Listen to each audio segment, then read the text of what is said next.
बारिश में गरीब ससुराल वालों ने खाया पनीर ब्रेड पकौड़ा। मम्मी ये ब्रेड पकौड़ा तो काफी स्वादिष्ट है। पापा एक और है क्या? हाँ बेटा, जितना चाहिए तुम उतना खा लो। ये लो। मुझे भी दे दो, बहुत भूख लगी है। आजा बेटा, तू भी खा ले। फिर नंदिनी भी घर के अंदर आती है। आखिर ऐसी कौन सी मजबूरी थी जो सभी इतने पानी में खड़े होकर ब्रेड पकौड़ा खा रहे थे और इतनी गरीबी में इन्हें ये मिला कैसे? चलिए जानते हैं क्या हुआ इनके साथ जो पूरा घर पानी से भर गया। अम्मा, बाहर इतनी बारिश हो रही है, अभी अभी छत पर मिट्टी का लेप लगा कर आ रही हूँ, लेकिन ऐसी ही बारिश होती रही तो छत का टपकना ज्यादा देर तक नहीं टिक पाएगा। बेटा, सुनने में आ रहा है कि पूरे गांव में पानी भरा है। तभी प्रेम बाहर से राशन लेकर आता है। भाग्यवान, ये लो, ये 1 किलो चावल, दाल और आटा और राशन। जरा संभाल कर इस्तेमाल करना, बाहर पूरा गांव बारिश के पानी से भर गया है, बाहर जाना भी बहुत मुश्किल है। ठीक है जी, अभी रोटी बना लेती हूँ, सुबह में दाल चावल बना दूंगी। फिर विनीता चूल्हे पर सबके लिए रोटियां सेकती है और सभी को खाना परोसती है। भाभी, क्या हम सूखी रोटी खाएंगे? बेटा, सूखी रोटी भी बड़े नसीब से मिली है, शुक्र मनाओ। मेरी तो किस्मत फूट गई है जो मैं इस घर में पैदा हुई। दीदी, मैं प्याज और हरी मिर्च काट कर उसमें नमक मिला कर दे देती हूँ, उससे खा लो आप। फिर विनीता मिर्च और प्याज काट कर उसमें नमक मिलाकर सभी को खाने के लिए देती है। सभी खाना खा रहे होते हैं कि तभी, ये क्या, बस एक रोटी भाभी, मुझे एक और रोटी दो, एक रोटी में मेरा कुछ नहीं होगा।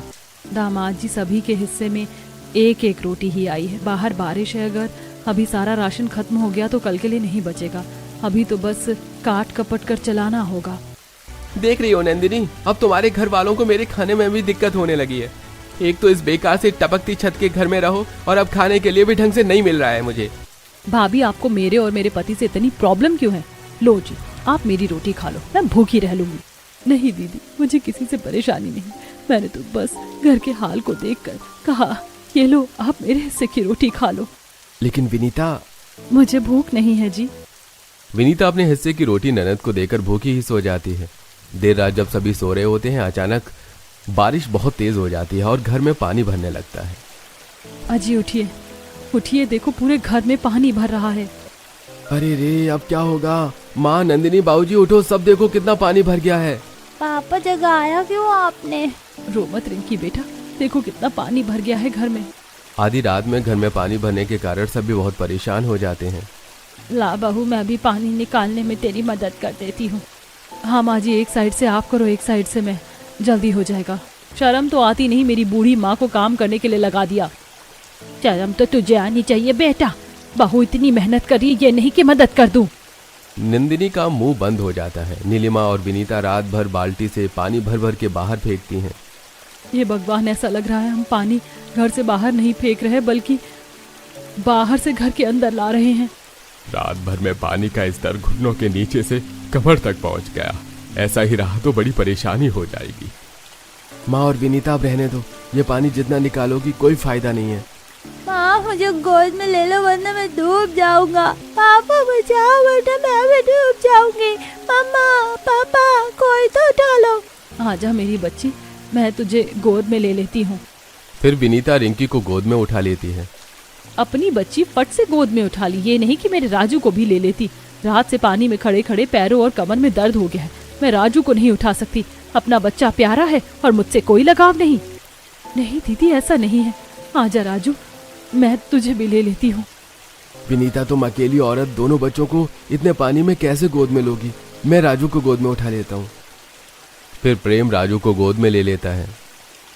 मामा, भूख लगी है बहुत जोर से, मम्मी कुछ बना दो ना। चूल्हा तो पूरी तरह से गलकर खराब हो गया, अब खाना कैसे बनेगा? बहू, एक काम कर, ला रिंकी को मुझे दे दे, तू ऊपर लकड़ी का पल्ला लगाकर उस पर चूल्हा बना ले। फिर नीलिमा जी रिंकी को अपनी गोद में ले लेती हैं और विनीता पानी से थोड़ा ऊपर दीवार में लकड़ी का पल्ला लगाकर उसके ऊपर मिट्टी का चूल्हा बनाती हैं और थोड़ी देर चूल्हे के सूखने का इंतजार करती हैं, जिसके बाद वो उस पर दाल और चावल बनाती हैं। अभी के लिए तो खाना हो गया, अब आगे भगवान जाने क्या होगा।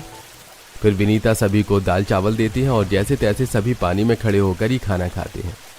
मम्मी, इतने से दाल चावल में कुछ नहीं हुआ, देखो ना, कहीं से पकौड़े की बहुत बढ़िया खुशबू आ रही है। ये तो पड़ोस वाली आंटी के घर से खुशबू आ रही है।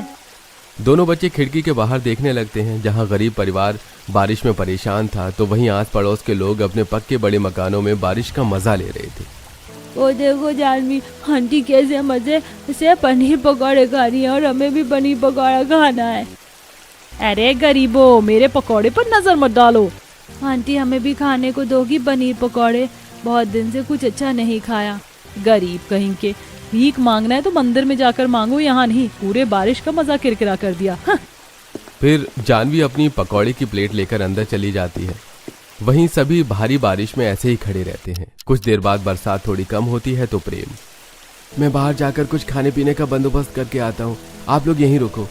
प्रेम बाहर खाने पीने का बंदोबस्त करने जाता है, लेकिन पूरे गांव की गलियों में पानी भरा रहने के कारण उसे न कोई काम मिलता है, न खाने पीने का कोई जुगाड़ हो पाता है। वो वापस निराश घर आ जाता है। वहीं एक बार फिर बारिश जोर में आने लगती है और जल स्तर बढ़ जाता है।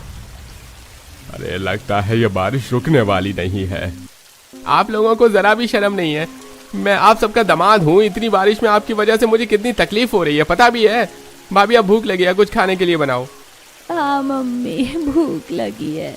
अभी तो बस 2 मुट्ठी दाल और थोड़ा सा आटा है। काम करती हूँ, दाल में आटे की लोइयां उबाल कर दाल टिक्की बना देती हूँ। फिर विनीता दाल बनाकर उसमें आटे की छोटी छोटी लोइयां बेलकर डाल देती है और सभी को खाना परोसती है। मम्मा ये कोई खाना है? वो देखो ना, पड़ोस से खाने की कितनी बढ़िया खुशबू आ रही है। ऐसा लग रहा है कहीं भजिया या ब्रेड पनीर पकौड़ा बन रहा है। चलो ना बाहर, मुझे खुशबू आ रही है। विनीता गोद में लिए रिंकी को बाहर ले जाती है, जहां विनीता की अमीर पड़ोसन कमला अपनी बालकनी में कुर्सी लगाकर बैठकर तरह तरह के पकौड़े खा रही होती है। अरे वाह बहू, क्या पकौड़े बनाए हैं! ये आलू और प्याज के पकौड़े से ज्यादा तो पनीर ब्रेड पकौड़े में स्वाद है। मम्मी, बारिश में सबके घर में पनीर ब्रेड पकौड़ा बन रहा है, हमें कब मिलेगा खाने को? नहीं बेटा, हम इतना महंगा खाना कहीं अफोर्ड नहीं कर पाएंगे। वो अमीरों के खाने की चीज है। कमला रिंकी और विनीता को उन्हें देखते हुए देख लेती है। अरे ओ गरीबों, क्या खुसर पुसर चल रही है मेरे पकौड़े के बारे में। 2 कौड़ी की औकात नहीं, जब देखो तब दूसरे के खाने पर नजर रहती है बस। पहले जानवी और फिर कमला की बातें विनीता को तीर के जैसी चुभती हैं। वो रिंकी को लेकर घर के अंदर आ जाती है। सभी पानी में खड़े खड़े ही बहू का बनाया दाल टिक्की खाते हैं और अपनी किस्मत को कोसते रहते हैं। विनीता, घर में ऐसे ही पानी भरा रहा तो हम भूख प्यास और थकान से मर जाएंगे। हमारे पड़ोसी अमीर और घमंडी हैं, वो हमारी बिल्कुल भी मदद नहीं करने वाले हैं। मैं गांव के बाहर काम की तलाश में जा रहा हूँ। मेरे आने तक तुम घर का और बच्चों का ख्याल रखना। फिर प्रेम कमर तक पानी में घर के बाहर काम की तलाश में निकल पड़ता है, जहां घर में इतना पानी भरा था कि घर वाले न बैठ सकते थे न ही सो सकते थे। ऐसे 2 दिन बीत गए, प्रेम की कोई खबर नहीं। वहीं भूख प्यास से सभी तिलमिला रहे थे। आप लोग सच में निकम्मे हैं। अब तो मुझे ऐसा लगता है कि मैं आप गरीबों के साथ इस घर में रह क्यों नहीं हूँ। देख रहे हो, 2 दिन बीत गए, आपका बेटा खाना लाने गया था, अब तक नहीं आया। भूख से मेरे पति और बच्चे बेहाल हो गए हैं। क्या तुम्हारे पति ने हाथों में चूड़ियां पहन रखी है? वो कमाने नहीं जा सकता क्या? देख रही हो भाग्यवान, तुम्हारे पिता कैसे बात कर रहे हैं इस घर के दामाद से। एक तो दामाद को कमर तक पानी में खड़ा रखा है और ऊपर से बेइज्जत किए जा रहे हैं। इतना कोई नहीं सहन करता बुढ़ाऊ, जितना मैं सहन कर रहा हूँ। ऐसी ही बात है तो निकल जाओ हमारे घर से। हाँ हाँ, चले जाएंगे, हमें आपकी झोपड़ी में रहने का कोई शौक नहीं है। एक तो भूख प्यास से सभी परेशान, ऊपर से नंद नंदोई का कल है। शैलेश और नंदिनी अपना बच्चा लेकर घर के बाहर चले जाते हैं, लेकिन बाहर भी हर जगह पानी भरा था। जोश जोश में बगावत तो कर ली, लेकिन जाए कहाँ। हमारे तो पड़ोसी भी घमंडी है, मदद तो नहीं करेंगे लेकिन कुएं में धकेलने के लिए हमेशा हाजिर रहेंगे। अरे नीलिमा की बिटिया, क्या हुआ? बारिश का आनंद ले रही हो क्या? बूढ़ी का की मदद नहीं कर सकती है तो कम से कम मजे मत लो। मैं तो बस तुम्हारी हमदर्द बन रही थी, वरना मुझे क्या। हाँ। वहीं नंदिनी देखती है कि आस पड़ोस के घर से बढ़िया बढ़िया पकवान की खुशबू आ रही थी। उसका मन ललचा जाता है और पड़ोस की जानवी को आवाज लगा देती है। जानवी, तुम्हारे घर में पनीर की कचौड़ी की खुशबू आ रही है। मेरे बेटे और पति को थोड़ा सा दोगी? बहुत भूखे हैं सभी। अरे जाओ, बड़ी आई। अरे जाओ, आई बड़ी मांगने वाली। मैं अपने बच्चों के लिए बना रही हूँ, तेरे लिए नहीं। और हम तुम गरीबों के मुंह भी नहीं लगते। अपने कुत्ते जैसी नाक से सूंघना बंद करो। नंदिनी ने जीवन में पहली बार इतनी बेइज्जती महसूस की थी। अपने घमंड में चूर घर के बाहर बस इसी तलाश में वो खड़ी थी कि बारिश कम हो और बस कहीं से खाने पीने का जुगाड़ हो जाए। वहीं घर के अंदर विनीता, उसकी बेटी और सास ससुर भी बारिश और भूख से परेशान थे। अरे 2 दिन हो गए प्रेम को गए हुए, जाने कहाँ होगा मेरा बेटा। मुझे तो डर लग रहा है कोई अनहोनी ना हो गई हो उनके साथ। शुभ शुभ कह बहू, सब बढ़िया होगा। वहीं प्रेम गांव के बाहर जाकर दर दर ठोकरें खा रहा था। लाख कोशिश करने के बावजूद उसे कोई भी काम नहीं मिल रहा था। प्रेम 2 दिन से थका हारा रोड पर बस चले ही जा रहा था कि तभी अचानक से एक तेज आती कार से उसकी टक्कर हो जाती है। अरे भाई माफ करना, कहीं लगी तो नहीं? अरे हालात के मार से ज्यादा चोट नहीं आई है साहब। अरे तुम्हारे हाथ से तो खून आ रहा है, मेरे साथ चलो। फिर सेठ प्रेम को डॉक्टर के पास ले जाकर उसके हाथ पर पट्टी कराता है। तुम्हें जहां जाना है बताओ, मैं छोड़ देता हूं। मैं तो काम की तलाश में जा रहा था, काम मिल ही नहीं रहा। घर पर बीवी बच्चे बहन बूढ़े माँ बाप सब भूख से तिलमिला रहे हैं और घर में ऊपर से कमर तक पानी भरा हुआ है। अरे रे रे रे, बहुत बुरा हुआ तुम्हारे साथ। क्या काम करते हो? मिस्त्री हूं साहब। मैं एक बिल्डर हूं, क्या तुम मेरे लिए काम करोगे? महीने का 50,000 रुपए दूंगा। 50,000? अरे 50,000 रुपए तो बहुत बड़ी रकम होती है साहब, जरूर काम करूंगा। ये लो एडवांस 10,000 रुपए, और हाँ, कल से इस पते पर आ जाना। हाथ में 10,000 रुपए देखकर प्रेम को यकीन ही नहीं होता। अब जल्दी से घर जाता हूँ, सभी मेरा इंतजार कर रहे होंगे। जाने 2 दिन में सबने कुछ खाया भी होगा या नहीं। ये महक कहाँ से आ रही है? प्रेम यहाँ वहां देखने लगता है कि तभी उसे एक पनीर ब्रेड पकौड़े की दुकान दिखती है। बहुत दिन हो गए, घर वालों ने कुछ ढंग का नहीं खाया। क्यों ना आज सबके लिए पनीर ब्रेड पकौड़ा लेकर जाता हूँ, सभी खुश हो जाएंगे। और आज तो बड़ी खुशी की बात है सबके लिए। फिर प्रेम ब्रेड पकौड़े वाले की दुकान पर जाता है। कैसा दिया ब्रेड पकौड़ा भाई? 30 रुपए का भैया। आज तो खुशी की बात है, आज एक दिन तो दिल खोल कर खर्च कर सकता हूँ। भैया काम करो, 10 पनीर ब्रेड पकौड़ा पैक कर दो। और हाँ, हरी चटनी लाल चटनी और सलाद डालना मत भूलना। देखकर तो काफी गरीब लगते हो, कोई पार्टी है क्या आज? कुछ ऐसा ही समझ लो भाई। ये लो भैया तुम्हारी गर्मा गर्म पनीर ब्रेड पकौड़े। ये लो आपके पैसे, धन्यवाद भाई। फिर प्रेम गर्मा गर्म पनीर ब्रेड पकौड़े लेकर गांव के अंदर जाता है, जहां अभी भी हर जगह पानी भरा हुआ था। वो थैली को हाथ में उठाए कमर तक पानी में चलकर घर आता है, जहां नंदिनी और दामाद जी बच्चे के साथ बाहर खड़े थे और बाकी घर वाले अंदर टपकती छत और बारिश से परेशान भूखे प्यासे थे। पापा आ गए आप? हम तो बहुत डर गए थे पापा, बहुत भूख लगी है। खुशबू कैसे आ रही है? बहुत दिन से कुछ बढ़िया नहीं खाया। पड़ोसी भी पकौड़े तलते हैं लेकिन खाने को बस ताने मिलते हैं। आप फिक्र ना करो जी, ये रिंकी कुछ भी कहती है। अजी काम मिला या नहीं? ये पन्नी में क्या है? अरे भाग्यवान, काम भी मिल गया और 10,000 रुपए एडवांस मिले हैं। ये लो, मैं आज सभी के लिए पनीर ब्रेड पकौड़े लाया हूँ। पनीर ब्रेड पकौड़े का नाम सुनकर ही सभी के चेहरे पर एक बड़ी सी मुस्कान आ जाती है। आज तो बहुत दिन बाद कुछ बढ़िया खाने को मिलेगा। जिसके बाद विनीता सभी को पनीर ब्रेड पकौड़े निकाल कर देती है और सभी बड़े ही चाव से ब्रेड पकौड़े खाने लगते हैं। आज सभी की आंखों में खुशी के आंसू थे। पनीर ब्रेड पकौड़े के साथ उन्हें एक बेहतर जीवन की उम्मीद मिली थी। वहीं नंदिनी बाहर से सभी को खाते हुए देख रही होती है। क्या अब मैं इतनी बुरी हो गई हूँ कि आप लोगों को चुभने लगी? मुझे किसी ने पूछा तक नहीं। तुम भी अंदर आ जाओ नंदिनी जो, और लो सभी के लिए मैं ब्रेड पनीर पकौड़ा लाया हूँ। लो जीजा जी खाओ, आपके लिए 2 लाया हूँ। साले साहब एक ही बहुत है, माफ करना भाई, मैंने तुम्हें इस मुश्किल घड़ी में भी बहुत तंग किया। ये आपके लिए भाभी, उस दिन आपने अपने हिस्से की रोटी दी थी ना। जिसके बाद सभी बड़े खुशी से पनीर ब्रेड पकौड़ा खाने लगते हैं। वहीं प्रेम को पनीर ब्रेड पकौड़ा लाते हुए पड़ोसियों ने देख लिया था। सभी 4 तरह की बातें करने लगते हैं।